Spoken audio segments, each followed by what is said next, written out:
Hi friends, welcome to Prabhas cooking channel. இன்றைக்கி நம்ம சேனலில் என்ன ரெசிபி பார்க்க போகிறோன்றது பார்த்தீங்கன்னா மார்னிங் பிரேக்ஃபாஸ்ட் ரெசிபி தான் செஞ்சுருக்கிறேன். அது எப்படி செய்யுதுன்றது பார்க்கலாம். வாங்க வீடியோக்குள்ளே போகலாம். ஃபஸ்ட்டு ஒரு பாத்திரத்தில் பார்த்திங்கன்னா 1 கப் அளவுக்கு ரவை எடுத்துக்கலாம். அந்த ரவை கொஞ்சமாக தண்ணி விட்டு ஒரு 5 to 10 நிமிஷம் கிட்ட நல்லா அதை ஊற விடலாம். நல்லா தண்ணி விட்டு நல்லா அதை கலந்து விட்டுட்டிங்கன்னா நல்லா சாஃப்டாக ஆகிடும். அதை பிளேட் போட்டு ஒரு மூடி வைக்கலாம். 5 to 10 நிமிஷம் கிட்ட நல்லா ஊறட்டும். அதுக்கு முன்னாடி இப்போ நம்ம ஒரு வெங்காயம் பொடி பொடியாக நறுக்கினதை சேர்த்துக்கலாம். 1 ஸ்பூன் பார்த்திங்கன்னா ஜீரகத்தூள் சேர்த்துக்கலாம்.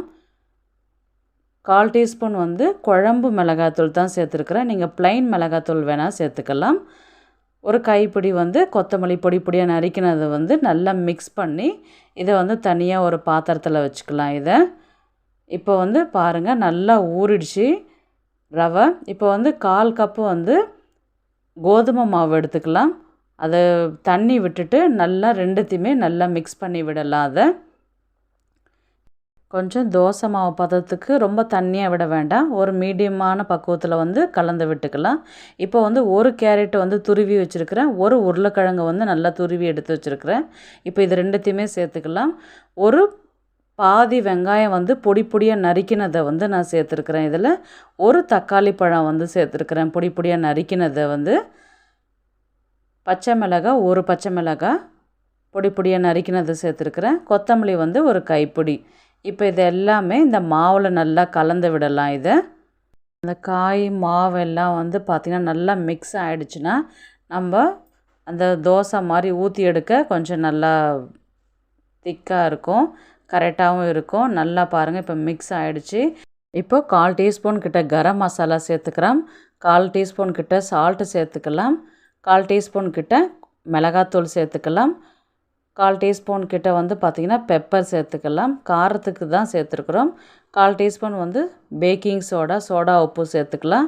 இப்போ இது எல்லாமே நல்லா கலந்து விட்டுட்டு நம்ம என்ன பண்ணணும், ஒரு 5 நிமிஷம் 10 நிமிஷம் கிட்ட பிளேட் போட்டு மூடி எடுத்து வைக்கலாம். இதை இப்போது ஒரு பாத்திரத்தில் நம்ம ஃபஸ்ட்டு வெங்காயம் பொடி பொடியாக நறுக்கி வச்சோம் இல்லைங்களா. இப்போ அதில் கொஞ்சமாக சால்ட்டு சேர்த்துட்டு அதை நல்லா கலந்து விட்டுக்கலாம். இப்போ ஃப்ரை பண்ணுற பேனில் நம்ம எண்ணெய் தடவிட்டு 2 மாவு கரண்டி கிட்ட ஊற்றி எடுக்கலாம். உங்கள்கிட்ட இந்த ஃப்ரை பேன் இல்லைன்னா தோசை தவாவில் கூட நீங்கள் ஊற்றி எடுக்கலாம். அப்படி இல்லை நம்ம தாளிக்கிற கரண்டியில் கூட நம்ம எண்ணெய் தடவிட்டு நம்ம ஒரு கரண்டிக்கு இல்லை 2 கரண்டி அளவுக்கு நம்ம ஊற்றி எடுக்கலாம். இப்போ நம்ம ஃபஸ்ட்டில் இப்போ இந்த வெங்காயத்தில் உப்பு போட்டோம் பாருங்கள், அதிலேருந்து கொஞ்சமாக எடுத்து மேலே கொஞ்சமாக அப்படியே தூவி விட்டுட்டு கொத்தமல்லி கொஞ்சம் தூவி விட்டுட்டு ஒரு 5 நிமிஷம் கிட்ட பிளேட் போட்டு மூடி வைக்கலாம். இது மார்னிங் பிரேக்ஃபாஸ்ட் ரெசிப்பியை நம்ம ரெடி பண்ணும்போது ஒன்று சாப்பிட்டாவே நல்லா ஃபில்லிங்காக இருக்கும். டயட்டை மெயின்டைன் பண்ணுறவங்களுக்கு இது ரொம்பவே ஈஸியாக இருக்கும். இன்னொன்று 5 to 10 நிமிஷம் கிட்ட நம்ம பிளேட் போட்டு மூடினதுக்கப்புறம் மேலே நல்லா வெந்திருக்கும்.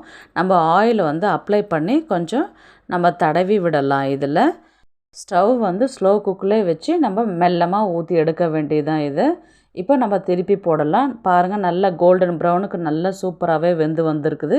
இப்போ ஒரு 5 நிமிஷம் கிட்ட மறுபடியும் பிளேட் போட்டு மூடி வைக்கலாம். இப்போது பார்த்திங்கன்னா சூப்பரான நம்ம மினி பீஸான்னு கூட சொல்லலாம். அந்த அளவுக்கு ஹெல்தியானது கூட. சின்னவங்கலேருந்து பெரியவங்க வரலையும் நல்லா விரும்பி சாப்பிடுவாங்க.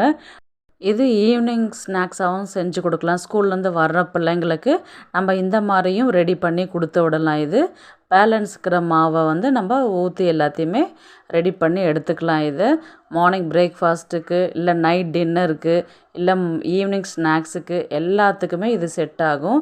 அழகாக இது கூட பார்த்திங்கன்னா தேங்காய் சட்னி வச்சு சாப்பிடலாம். எனக்கு தெரிஞ்சு இது வெறுமனேவே சாப்பிட்ருவாங்க, சட்னி தேவைப்படாது. இது நம்ம இன்னும் கொஞ்சம் ஸ்பைஸியாக வேணும்னாக்கா நீங்கள் சில்லி ஃப்ளேக்ஸ் கூட நீங்கள் மேலே ஆட் பண்ணிக்கலாம். ரொம்பவே டேஸ்டியாகவே இருக்கும். இல்லை சாஸ் வச்சு கூட நீங்கள் தொட்டு சாப்பிட்லாம். மினி பீஸான்னு தான் சொல்லலாம். ரொம்பவே சூப்பராகவே இருக்கும். சாப்பிட்றதுக்கு டேஸ்ட்டும் நல்லாவே இருக்கும். வீட்டில் ஒன்ஸ் ட்ரை பண்ணி பாருங்கள். நெக்ஸ்ட்டு ஒரு நல்ல வீடியோவில் சந்திக்கலாம். பாய்.